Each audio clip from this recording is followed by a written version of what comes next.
తెలంగాణ హస్తకళలు నైపుణ్యాలు. నిర్మల్ హస్తకళలు కాకతీయుల కాలంలో ఆవిర్భవించాయి. కాకతీయుల కాలంలో మోతిఫ్లు నిర్మల్ బొమ్మలను ఎక్కువగా ఉపయోగించేవారు. నిర్మల్ పట్టణ కేంద్రంగా కళాత్మకమైన బొమ్మలు, చిత్రాలు, వస్తువులు తయారవుతాయి. వీటిని నకాష్లు అని పిలుస్తారు.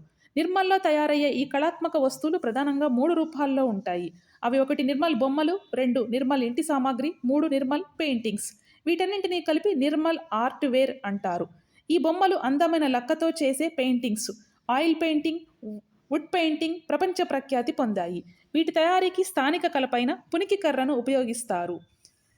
నిర్మల్ చిత్రకళలు హైదరాబాద్లోని గోల్కొండ ఎంపోరియం ద్వారా విదేశాలకు ఎగుమతి చేస్తున్నారు. చిత్రకళలో ఇక్కడి కళాకారులు బ్రహ్మరౌతు, పద్మారావు శైలిని కొనసాగిస్తున్నారు. నిర్మల్ బొమ్మల పెయింటింగ్స్ కోసం డ్యూకో పెయింట్స్ వాడతారు. నిర్మల కళాకారుల నైపుణ్యంలో ఇండియన్ మరియు మొఘల్ స్కూల్ ఆఫ్ ఆర్ట్ శైలి స్పష్టంగా కనిపిస్తుంది. రామాయణము, మహాభారతం వంటి పురాణాలపైన వేసిన ఆయిల్ పెయింట్స్, వుడ్ పెయింట్స్ ప్రపంచ ప్రఖ్యాతి పొందాయి. నిర్మల్ కళాకారులు గణిత్ షా అనే ప్లేయింగ్ కార్డ్స్ తయారు చేస్తారు. వీటిపై 2010లో పేటెంట్ పొందారు. 1955లో నిర్మల్ కొయ్య బొమ్మల సహకార సంస్థ ఏర్పాటు చేయబడింది. నిర్మల్ పెయింటింగ్స్ మరియు ఫర్నిచర్పై జిఐ ట్యాగ్ పొందిన సంవత్సరం 2008-9. Cheriyal scroll paintings. సిద్దిపేట జిల్లా చేర్యాల గ్రామం స్క్రోల్ పెయింటింగ్కి ప్రసిద్ధి చెందింది. చేర్యాల పెయింటింగ్స్లో ఇతిహాసాలు, పురాణ గాథలను డిజైన్లుగా తీసుకొని మట్టి రంగులతో గోడకు వేలాడదీసే విధంగా పెయింటింగ్స్ చేస్తారు. చేర్యాల పెయింటింగ్స్ కళాకారులను నకాషీలు అంటారు. వీటిని థీమ్ పెయింటింగ్ అని కూడా వ్యవహరిస్తారు. చేర్యాల స్క్రోల్ పెయింటింగ్స్కు 2010లో జిఐ ట్యాగ్ లభించింది. పెంబర్తి హస్తకళలు. కఠినమైన ఇత్తడి లోహ షీట్ పైన అద్భుతమైన కళాఖండాలు చెక్కే కళ పెంబర్తి హస్తకళలు. జనగామ జిల్లా పెంబర్తి గ్రామంలో పుట్టింది. ఇక్కడ తయారయ్యే ఇత్తడి కళారూపాలు, నగిషీలు, జ్ఞాపికలు కాకతీయుల కాలం నుండి ప్రసిద్ధి పొందాయి. ఈ హస్తకళా నైపుణ్యంలో ఎక్కువగా ఉండే లోహం ఇత్తడి. పెంబర్తి గ్రామంలోని కంచర కులానికి చెందిన వ్యక్తులు ఇత్తడి కళాఖండాల తయారీలో నిపుణులు. పెంబర్తి ఘనతను అంతర్జాతీయ స్థాయికి తీసుకెళ్లిన వాళ్ళు ఐలాచారి. 1956లో ఐలాచారి నేతృత్వంలో Vishwakarma brass, copper, silver industrial society ఏర్పాటైంది. 1975లో జరిగిన ప్రపంచ తెలుగు మహాసభలకు ఇతనే లోగోలు, షీల్డులను రూపొందించారు. సినీ రంగంలో అందించే నంది పురస్కార ప్రతిమను ఇతనే రూపొందించారు. కేంద్ర ప్రభుత్వం సాంప్రదాయ పరిశ్రమల పునరుద్ధరణకు నిధుల పథకం కింద పెంబర్తి ఇత్తడి కళాకారుల క్లస్టర్ను ఏర్పాటు చేసి 1.5 కోటి మంజూరు చేసింది. పెంబర్తి లోహ హస్తకళలు 2010లో జిఐ ట్యాగ్ను పొందాయి. బిద్రీ వస్తువులు. హైదరాబాద్ రాష్ట్రంలో భాగంగా ఉన్న బీదర్లో అభివృద్ధి చెందడం వలన ఈ కళను బిద్రీ అనే పేరు వచ్చింది. ఈ కళ ఇరాన్ నుండి హైదరాబాద్ రాష్ట్రానికి వలస వచ్చింది. సుల్తాన్ అహ్మద్ షా ఈ కళను పర్షియా నుండి ఇండియాకు తెచ్చారు. కాపర్ మరియు జింకుల మిశ్రమం గన్ మెటల్తో తయారు చేసిన వస్తువులపై మొదట నల్ల రంగు వేసి దానిపైన బంగారము లేదా సిల్వర్తో డిజైన్స్ వేస్తారు. అలంకరణ వస్తువులు, ఫ్లవర్ వాజులు, నగల డబ్బాలు, సిగార్ వంటి ఎన్నో వస్తువులు తయారు చేస్తారు. హైదరాబాద్ బిద్రీ వస్తువులు ప్రపంచ ప్రఖ్యాతి పొందాయి. Silver filigree. వెండి తీగ పని. వెండి తీగతో రకరకాల బొమ్మలు, జాలీల నగలు తయారు చేసే కళ ఇది.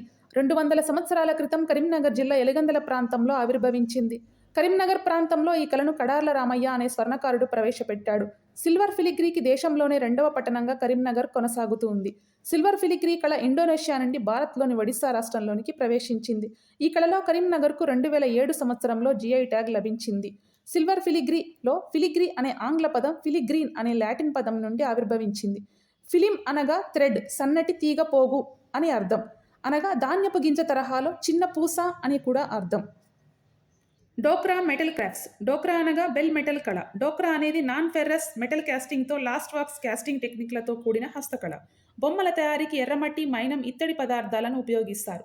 ఈ హస్తకళ అధికంగా కొమరంభీం, ఆసిఫాబాద్, ఆదిలాబాద్ జిల్లాలలో కనిపిస్తుంది.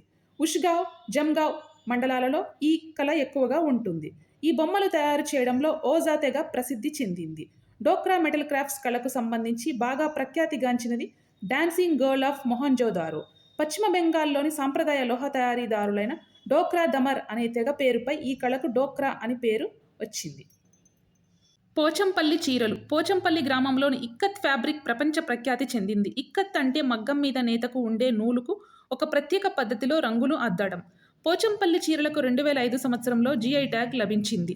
సిల్క్ సిటీ ఆఫ్ తెలంగాణగా పోచంపల్లి ప్రసిద్ధి చెందింది. పోచంపల్లి టై అండ్ డై అనే రంగుల అద్దకపు పనికి ప్రసిద్ధిగాంచింది. గద్వాల్ చీరలు. గద్వాల్ పట్టణం నాణ్యమైన జరీ నేత చీరలకు ప్రసిద్ధి చెందింది.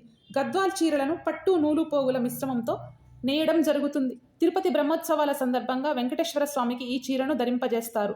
దీనికి భౌగోళిక గుర్తింపు 2011 సంవత్సరంలో లభించింది. సిద్దిపేట గొల్లభామ చీరలు. సిద్దిపేట పట్టణం సిద్దిపేట గొల్లభామ చీరలకు ప్రసిద్ధి. గొల్లభామ చీరలకు భౌగోళిక గుర్తింపు పొందిన సంవత్సరం 2011. అగ్గిపెట్టెలో పట్టే చీరను తయారు చేసిన కార్మికుడు పరందాములు. పుట్టపాక తేలియా రుమాల్. పోచంపల్లిలో స్థానికంగా లభించే సహజసిద్ధమైన రంగులతో పట్టు రుమాలను నేసే విధానమే తేలి రుమాల్ ఆసియా తేలియా రుమాల్గా పేరుగాంచింది. ఇక్కత్తైన నేత ద్వారా సంక్లిష్టమైన రేఖాచిత్రాలు మార్జిన్లను వీటిపై ఉపయోగిస్తారు. ఈ తేలి రుమాల్పై చిన్న చిన్న బ్లాకులు, నక్షత్రాలు, చుక్కలు, గీతలు, డైమండ్ ఆకారాలు చిత్రీకరిస్తారు. ఈ తేలియా రుమాళ్లు నిజాం కాలంలో విదేశాలకు ఎగుమతి చేసేవారు. యాదాద్రి భువనగిరి జిల్లా సంస్థాన్ నారాయణపూర్ మండలంలోని పుట్టపాక ఈ తేలియా రుమాల్కు ప్రసిద్ధి చెందింది. దీనికి 2019-20 సంవత్సరానికి గాను జిఐ ట్యాగ్ లభించింది. పద్మశ్రీ గజం అంజయ్య ఈ తేలియా రుమాల్ టై అండ్ డై రంగుల అద్దకపు పనిలో ప్రసిద్ధిగాంచారు. నారాయణపేట చీరలు. ఇక్కడి చీరలు బంగారు అంచులతో ఉంటాయి. ఈ చీరలకు 100 ఏళ్ల చరిత్ర ఉంది. ఈ చీరలకు జిఐ ట్యాగ్ లభించిన సంవత్సరం 2012. వరంగల్ తివాచీలు. ఈ తివాచీలను స్థానికంగా జంకానాలు అని పిలుస్తారు. వరంగల్ తివాచీలనే డర్రీలు అని పిలుస్తారు. తెలంగాణలో వరంగల్ జిల్లా కొత్తవాడ తివాచీలకు ప్రసిద్ధి. ఇటలీ యాత్రికుడు మార్కోపోలో కాకతీయ సామ్రాజ్యాన్ని సందర్శించి వీటిని తన రచనలో పేర్కొన్నాడు. నిజాం కాలంలోని ప్రముఖులు ఇక్కడి తివాచీలను దక్కన్ రజాయ్ లేదా దక్కన్ రగ్గు అని పేరుతో పిలిచేవారు. రంజన్ కుండలు. శాస్త్రీయంగా సాంకేతికంగా తయారయ్యే మట్టి కుండలే రంజన్ కుండలు. కాలానికి తగ్గట్టుగా తాగే మంచినీటిని చల్లగా ఉంచడం ఈ కుండల ప్రత్యేకత. వీటికి ఆదిలాబాద్ జిల్లా ప్రసిద్ధి చెందింది. గాజులు. ప్రపంచ ప్రసిద్ధిగాంచిన గాజుల తయారీకి హైదరాబాద్ నగరం పేరుగాంచింది. ఈ కళ చార్మినార్ సమీపంలోని లాడ్ బజార్లో కేంద్రీకృతమైంది. వజ్రాలతో మిలమిల మెరిసే గాజు గోట్లను నిజాం కాలంలోని ప్రఖ్యాత ఉర్దూ కవయిత్రి చందాబాయి మహల్లక ప్రవేశపెట్టారు. వివిధ రకాల గాజులలో లక్క గాజులు ప్రసిద్ధి చెందాయి.